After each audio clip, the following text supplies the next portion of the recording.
Hello दोस्तों, मैं जितेंद्र जिज्ञासा प्रोजेक्ट छत्तीसगढ़ में आपका स्वागत करता हूं। आज हम देखेंगे कक्षा 5वीं के पर्यावरण विषय के एक अध्याय ताला गांव के बारे में। इसमें हम ताला गांव के बारे में बहुत कुछ जानेंगे। आज हम देखेंगे ताला गांव कहाँ है और क्यों प्रसिद्ध है, ताला गांव की मंदिरों का निर्माण कब हुआ था, मंदिरों का निर्माण किन पत्थरों से हुआ था, रुद्र शिव की मूर्ति कैसे अन्य मूर्तियों से अलग है, शिव प्रतिमा में जीव जंतुओं की आकृतियाँ क्यों हैं, ताला गांव का नाम ताला गांव कैसे पड़ा और ताला गांव में और क्या क्या देखने लायक है। सबसे पहले बात करते हैं हम ताला गांव की। ताला गांव बिलासपुर से रायपुर की ओर लगभग 32 किलोमीटर दूर मनियारी नदी के तट पर बसा हुआ है। यह बिलासपुर ज़िले में है। यहाँ बहुत पुराने मंदिर हैं जो अब खंडर हो चुके हैं। ताला गांव में स्थित देवरानी मंदिर, जेठानी मंदिर और रुद्र शिव प्रतिमा बहुत प्रसिद्ध है। यही ताला गांव की प्रसिद्धि का कारण है। अब हम देखते हैं सबसे पहले यहाँ के मंदिर। ये है देवरानी मंदिर और ये है जेठानी मंदिर। इन दोनों मंदिरों का निर्माण आज से 1500 साल पहले हुआ था और इन मंदिरों का निर्माण लाल बलुआ पत्थरों से हुआ था। लाल बलुआ पत्थर मनियारी नदी के तट पर पाए जाते हैं। देवरानी मंदिर और जेठानी मंदिर मूलतः शिव मंदिर ही है। हम देख सकते हैं जेठानी मंदिर का बहुत सा भाग खंडर हो चुका है, जबकि देवरानी मंदिर का 2/3 भाग अब भी सुरक्षित है। इन मंदिरों के खंडर होने से मलबा मिला है। मलबे में बहुत सारे सिक्के और बहुत सारी मूर्तियां प्राप्त हुई है। इनमें से प्रमुख है विशालकाय शिव की रुद्र शिव प्रतिमा।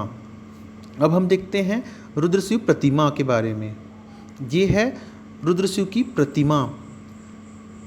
इस प्रतिमा में बहुत सारे मुख हैं और इनमें अलग अलग जीव जंतुओं की आकृतियाँ उकेरी गई है। इस प्रतिमा में शिव के 10 मुख हैं और इन मुखों की बनावट अलग अलग है। इन मुखों पर नाग, मोर, गिरगिट, मछली, केकड़ा, सर्प आदि जंतुओं की आकृतियों को उकेरा गया है।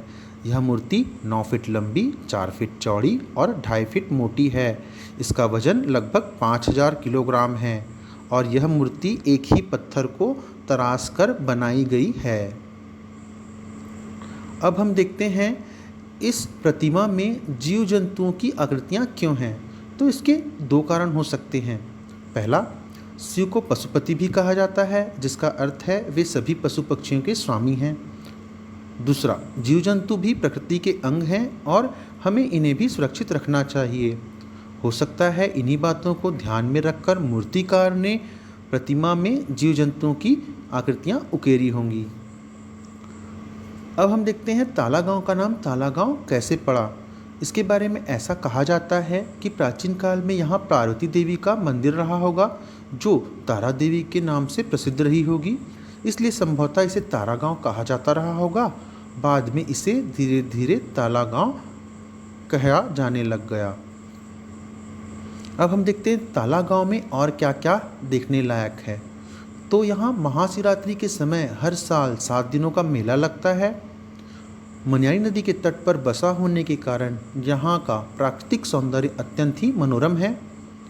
ताला गांव से कुछ ही दूरी पर शिवनाथ और मनियारी नदी का संगम स्थल है, जिसे अमेरिकापा ताला के नाम से जाना जाता है। तो दोस्तों, आज हमने जाना ताला गांव के बारे में। Thank you.